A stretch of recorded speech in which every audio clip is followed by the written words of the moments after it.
Joining me now is Research Fellow with the Women's Forum Australia, Stephanie Bastiaan.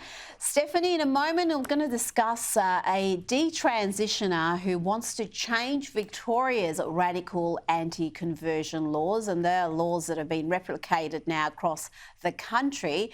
But first, I want to get your reaction to this runway look from the latest episode of RuPaul's Drag Race All Stars. This is a transgender contestant, a biological female who now identifies as a man, pretending to be a woman for this drag performance. This look is something I have been wanting to do for so long because top surgery absolutely changed my life. So I molded my arms. They're wrapping around me with scalpels. I have Swarovski crystal blood. I have a ponytail.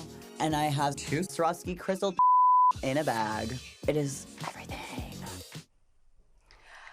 The judges described the look as fierce and gorgeous, but isn't this just normalising the worst excesses of the trans movement, glorifying what they call top surgery, which is a double mastectomy, the removal of healthy breasts? Absolutely, Rita. This video is probably one of the most disturbing things I have ever seen. This woman clearly has trauma. I think the media company that has glamorised her self-harm needs to be held accountable. They need to be racked across the coals because this is just so damaging and utterly inappropriate. There are just no words for how sick this is. How have we got here as a culture, Rita?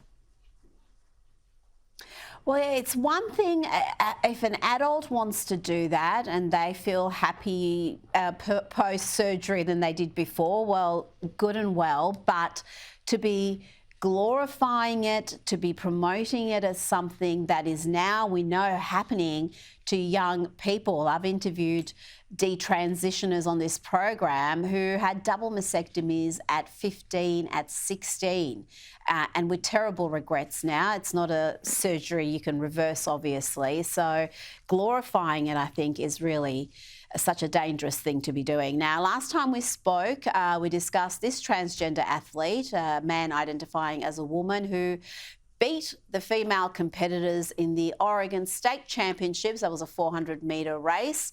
Now we have yet another example of that same unfair advantage for biological men in action. Let's have a look.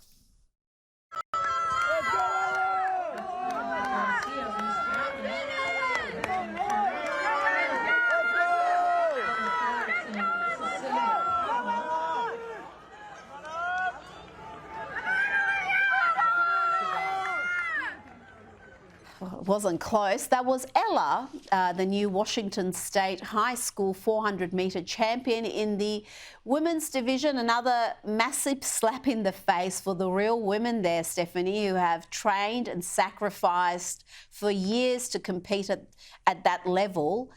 And now they're replaced. Think about scholarships, you think about all the opportunities that come from elite sport, and they're being stripped away from girls. Absolutely, but are we surprised that it's not close? Look at his physique compared to his female competitors. He's got bigger muscles, longer legs, he has got much better lung capacity.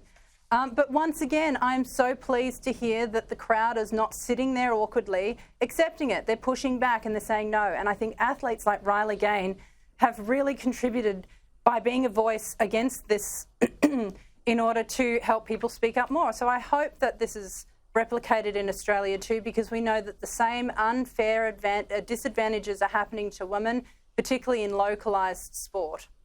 Now, an Australian detransitioner, Mel Jeffries, has called for a review similar to the CAS review that we saw in the UK to be held right here in Australia. She writes, as a woman who began IDing as transgender at age 16 and since detransitioned after over a decade, the current conversion therapy laws have hindered my ability to process and recover from my transition.